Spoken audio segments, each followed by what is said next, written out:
Hello everybody and welcome back to another lockpicking video.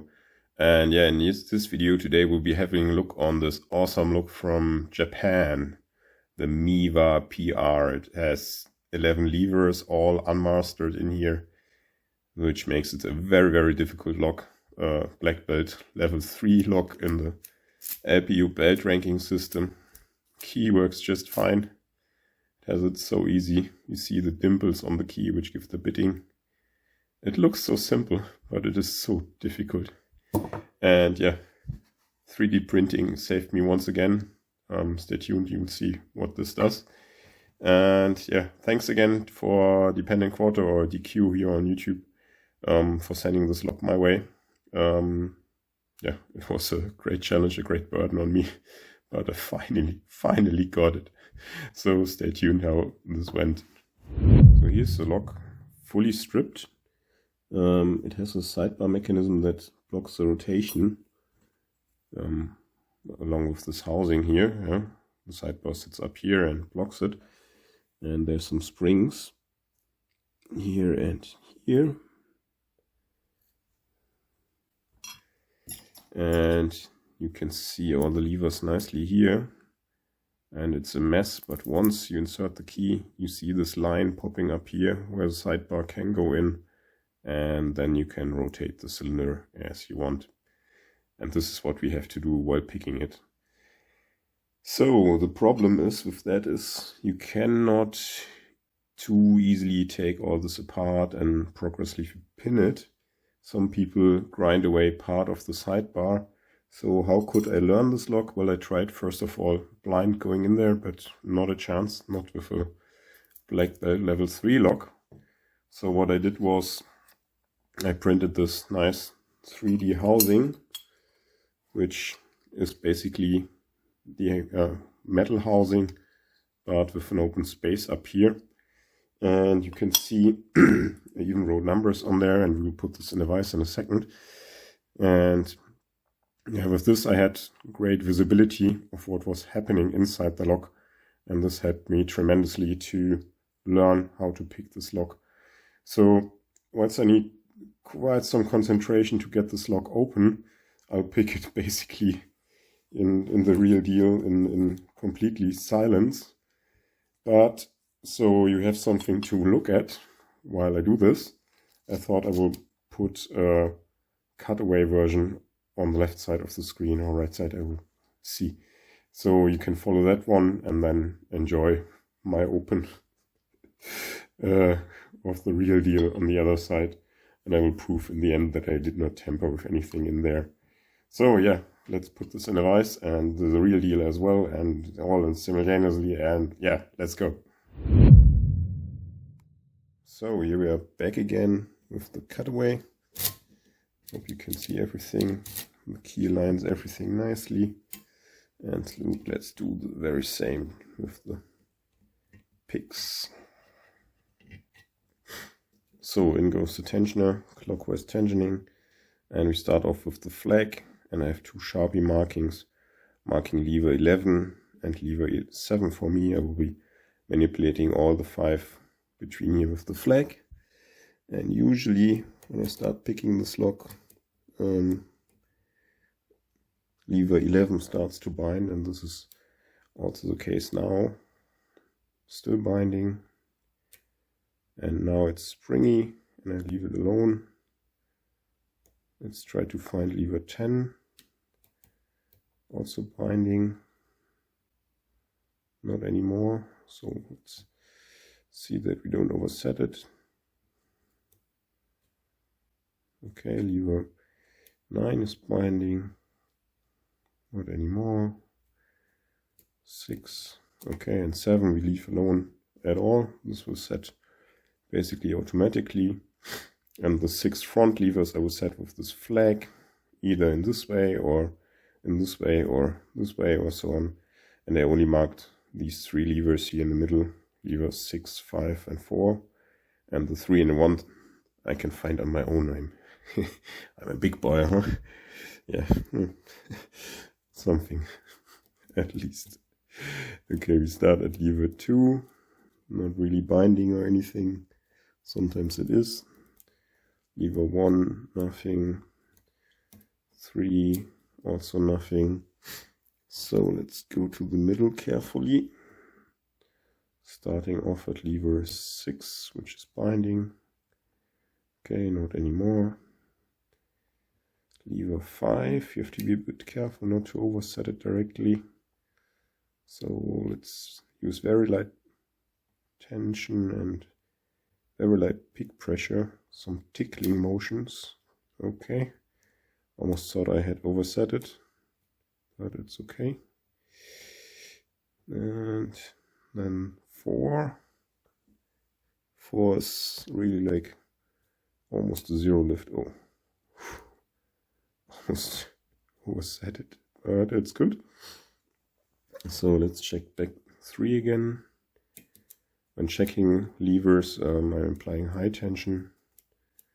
And yeah, just by checking this, I partially set it. But it's springy now, so I'll leave it alone. Let's check 1. It's springy, so I'll leave it alone.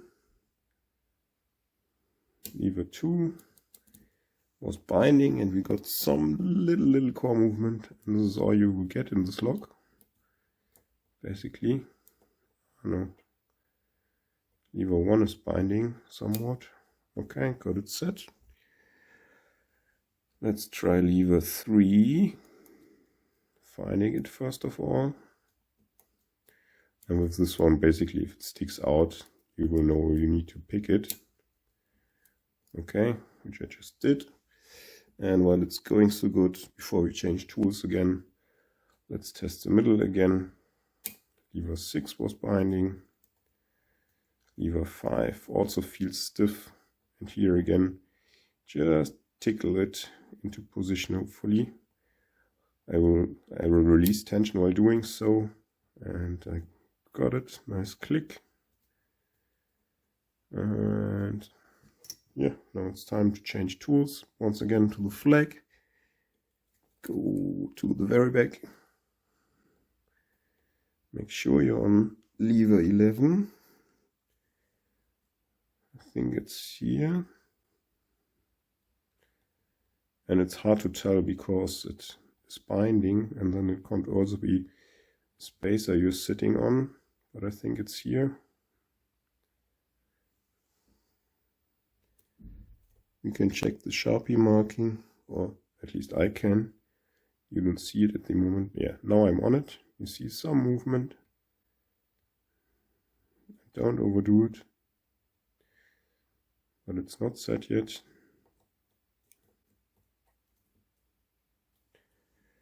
Oh, come on. Okay, it's still not set. Okay, there we go. Now lever 10 is binding. Okay, good. Lever 9, binding, nice. Okay, and we got it open. That was very clean. Roughly get it even with watching it like this. But the problem with this cutaway is you get reluctant on optical feedback, which is not so good. So I used the method of like, yeah, taping it shut and then picking it partially and then seeing what state the levers are in if I'm getting stuck, because I could not progressively pin it, yeah. So this was the only way I could learn to pick this lock. So let's enjoy the real pick on the other side and yeah, lock this back up.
Yes.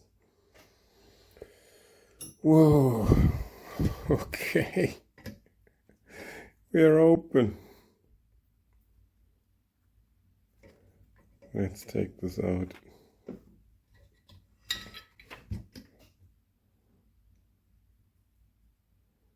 So yeah, definitely open. Nice. Okay, let's get the screws out quickly. And I'll show you that I did not tamper with any levers or so.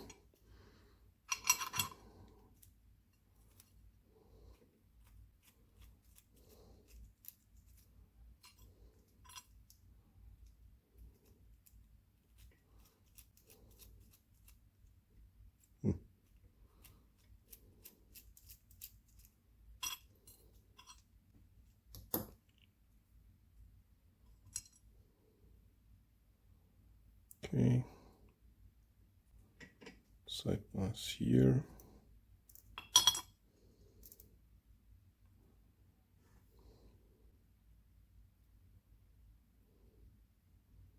I'll just put it here briefly. Spring 1, spring 2. Now let me show you the sidebar.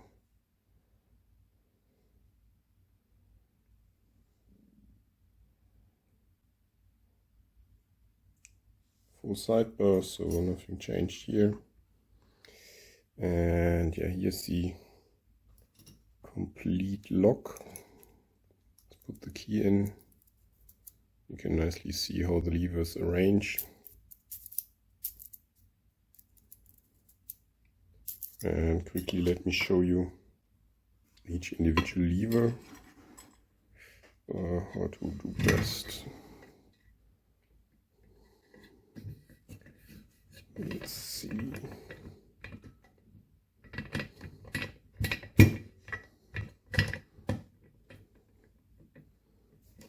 Maybe like this.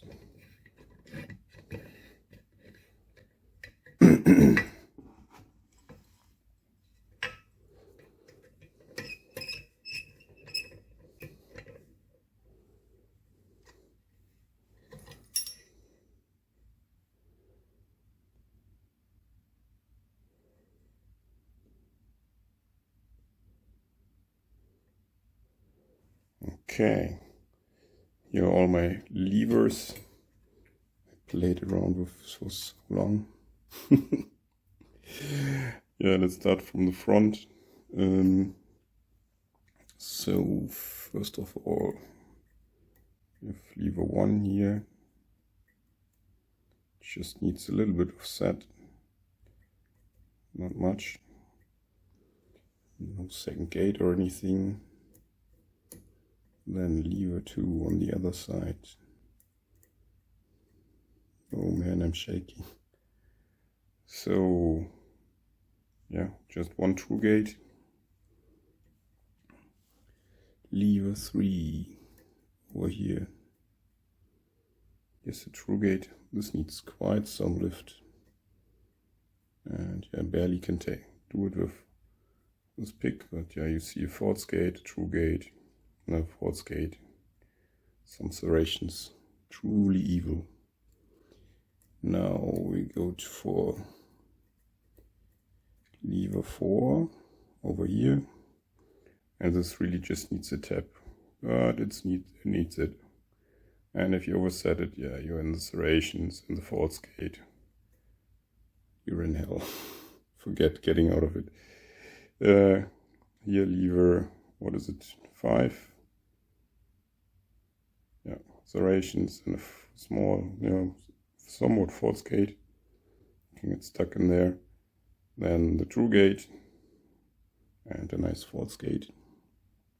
And lever 6. This one needs quite some lift.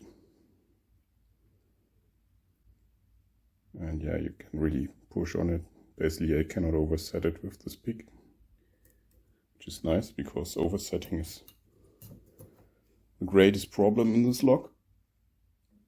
Then we take out the flag and go for Lever number 7, this one here. I cannot complete, yeah, you can see here's the force gate, serrations, and this is the rest position, so you just need to tap it a little bit to get it set like this. Then the lever 8, this is also a special one. Yeah, just a true gate, but you can manage to overset it easily. And it starts out in a force gate, somewhat like this. Lever 9, true gate here, and then yeah, you have to set it quite deep actually. Here's the rest position. Force gate, serrations all over the place, so really nice. Lever 10, this one you need to just set a little bit like this, and you're in the true gate. But yeah, you can overset it easily to false gate. And lever 11, the last one. This one always starts binding. Here's where the picking starts. False gates, true gate, and that's it. Yeah, and this is how far I will got this beautiful MIWA PR. Yeah, thanks again DQ for sending it my way. This was occupying me quite a bit. Took me quite a lot of time to get this under control and really feel for it. But yeah, I think the trick is just don't overset anything, don't rush it. And yeah, once you get some feedback, stay at it, and sometimes just the lever needs another nudge and you get it. Ah, this is the back side actually. Here's where all the springs sit and so on. Yeah, we can look through it. Okay, with that, it's time to end this video. Thanks to everybody who's still here watching. I really appreciate you all watching my videos and commenting and so on. Really love this. And yeah, hope to see you all in the next video. Bye!